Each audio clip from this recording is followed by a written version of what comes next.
So hello student, आज हम लोग एक यूजर डिफाइंड एक्सेप्शन क्लास बनाएंगे, एज एक्सेप्शन। और ये क्लास करेगी क्या? ये यूजर के थ्रू जो एक एज एंटर की जा रही है उसको वैलिडेट करेगी, वेदर यूजर कैन वोट और नॉट।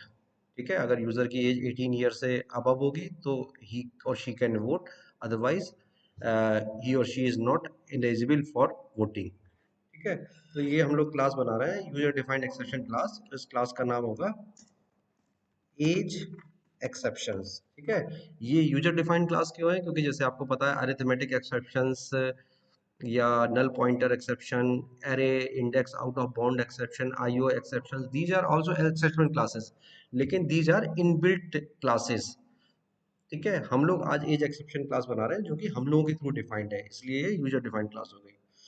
तो इसमें हम लोग यूजर के थ्रू केज का इनपुट लेंगे and we will use scanner. So first we need to import scanner class. ठीक है, then we must have a prompt to ask for user to enter his or her age. Enter your age. ठीक है, then we will create object of class scanner,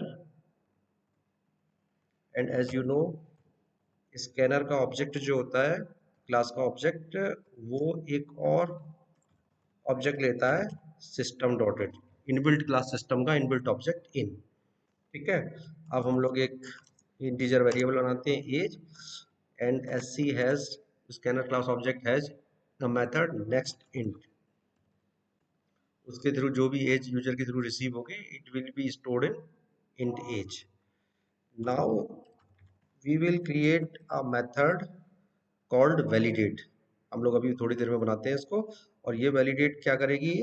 it will take age as input. ठीक है, उसके बाद वो validate करेगी and then we will have a message welcome to voting. ठीक है, तो अभी हम लोगों ने एज एक्सेप्शन बनाया नहीं है, बट सपोज हम लोग बना चुके हैं। So you know this line is critical in which you are validating your age. और अगर एज 18 से लेस है तो ये जो स्टेटमेंट है ये थ्रो कर सकता है एज एक्सेप्शन एरर। ठीक है, एज एक्सेप्शन क्लास अभी डिफाइंड नहीं है, बट सपोज ये डिफाइन की जा चुकी है। इसका मतलब ये हो गया कि ये क्रिटिकल स्टेटमेंट है और आपको इसको किसके अंदर हैंडल करना चाहिए? ट्राई कैच ब्लॉक में, कैच ब्लॉक। और ऑब्वियसली अगर यहाँ पर आपकी एज एक्सेप्शन एरर आएगी तो ये एज एक्सेप्शन एरर के ऑब्जेक्ट को थ्रो करेगा और हम लोगों को वो कैच ब्लॉक के अंदर रिसीव करना पड़ेगा ई। ठीक है, और सिंपली हम लोग क्या प्रिंट करा देंगे इसके अंदर? Sorry sorry, system dot println ई। ठीक है,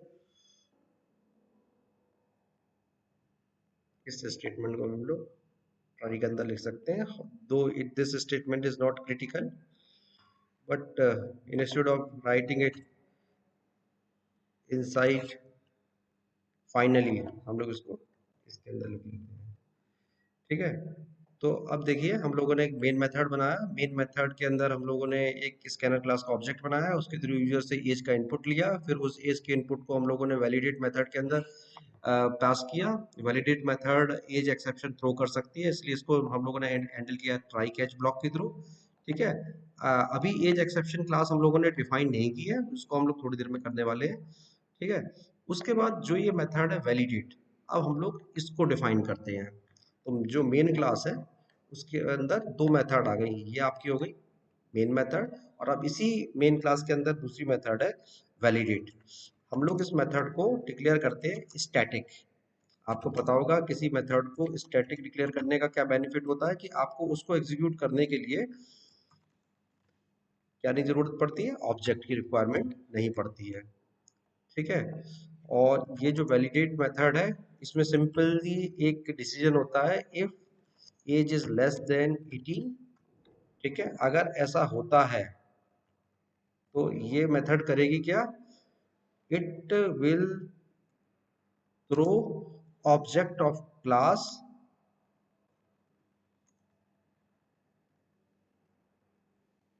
एज एक्सेप्शंस। ठीक है, और जो एज एक्सेप्शन क्लास का ऑब्जेक्ट है उसके कंस्ट्रक्टर में हम लोग एक स्ट्रिंग पास कर रहे हैं, यू कैन नॉट वोट। ठीक है, तो आप देख रहे हो what is this, new age exception you can not vote, this is the object of age exception class. ठीक है, न्यू कीवर्ड के थ्रू है, और इसके कंस्ट्रक्टर में आपने क्या पास की है, एक string you can not vote. तो ये आपकी मेथड बन गई वैलिडेट। तो आपको पता है ये जो मेथड है ये एज एक्सेप्शंस थ्रो कर सकती है, तो आपको इसको हैंडल करना पड़ेगा। और हम लोग इसको कैसे हैंडल कराते हैं, थ्रोज एज एक्सेप्शंस। मतलब ये जो मेथड है, इस मेथड के सिग्नेचर में हमने आगे क्या लिख दिया, थ्रोज एज एक्सेप्शंस। आप देखिए कि आप यहाँ पे थ्रो कर रहे हो, ठीक है ना, ऑब्जेक्ट को, तो यहाँ पर आपने THROW लिखा है, लेकिन यहाँ पर आप हैंडल कर रहे हो एज एक्सेप्शंस को इनसाइड द मेथड सिग्नेचर, तो वहाँ आप यूज कर रहे हो थ्रोज। ठीक है, तो ये आपकी मेन क्लास हो गई। मेन क्लास में दो मेथड हो गई, एक पब्लिक आपकी मेन मेथड हो गई और दूसरी आपकी वैलिडेट मेथड हो गई। वैलिडेट मेथड को हम लोगों ने स्टैटिक बनाया। स्टैटिक क्यों बनाया, जिससे कि आपको इसको एग्जीक्यूट करने के लिए इसके ऑब्जेक्ट की रिक्वायरमेंट ना हो। ठीक है, आपने क्लास के नाम की भी रिक्वायरमेंट नहीं है, क्यों, क्योंकि वैलिडेट मेथड और मेन मेथड दोनों एक ही क्लास के अंदर है। तो इस केस में आपको वैलिडेट मेथड को एग्जीक्यूट करने के लिए क्लास के नाम की भी रिक्वायरमेंट नहीं है। अगर ये अलग किसी अदर क्लास के अंदर होती तब आपको इसकी क्लास का नाम देना पड़ता। ठीक है, तो ना क्लास के नाम की जरूरत है और ना ही आपको जरूरत है इसके ऑब्जेक्ट की नाम की। अब हम लोग आते हैं मेन चीज पर, वो ये है कि एज एक्सेप्शन क्लास जिसके की ऑब्जेक्ट को हम लोग थ्रो कर रहे हैं, ठीक है, जिसको कि हम लोग हैंडल कर रहे हैं, वो क्लास अभी एग्जिस्ट ही नहीं करती क्योंकि वो इनबिल्ट क्लास नहीं है। तो अब हम लोग यहाँ पर क्या डिफाइन करेंगे, एक क्लास एज एक्सेप्शंस। और जैसे आपको पता है जितनी भी इनबिल्ट एक्सेप्शन क्लासेस होती हैं, array, index, out of bound, arithmetic exceptions, IO exceptions, वो सब की सब किसको एक्सटेंड करती हैं, राइट, वो सब एक्सटेंड करती हैं एक्सेप्शंस क्लास को।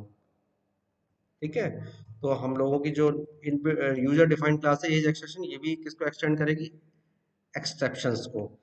अब हम लोग एज एक्सेप्शंस क्लास का कंस्ट्रक्टर बनाएंगे, एज एक्सेप्शंस, और इसका जो कंस्ट्रक्टर है वो क्या रिसीव करेगा, एक स्ट्रिंग।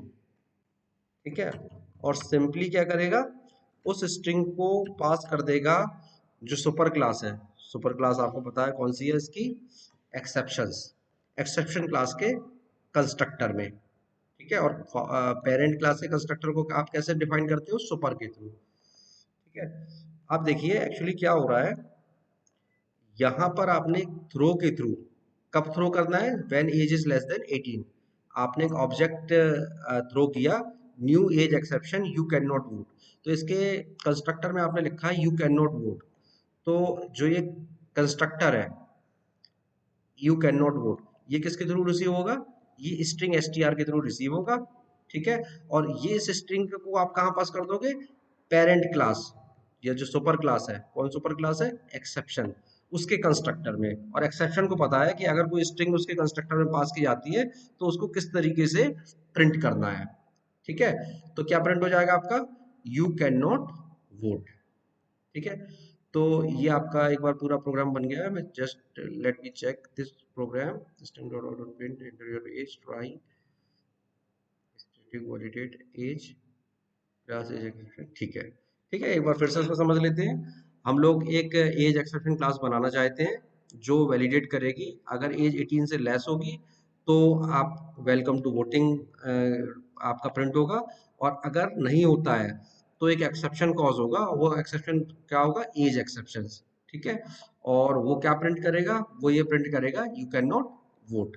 ठीक है, तो ये जो आपने क्लास बनाई हुई है एज एक्सेप्शन, ये क्लास आपकी user defined age exception class है। अब हम लोग इस प्रोग्राम को रन करते हैं।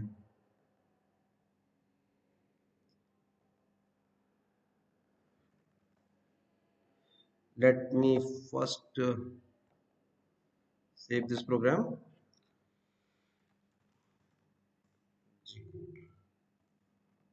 जावा, एंटर योर एज। ठीक है, अगर आप 13 ईयर्स एज एंटर करोगे, it will show age exception, you can not vote.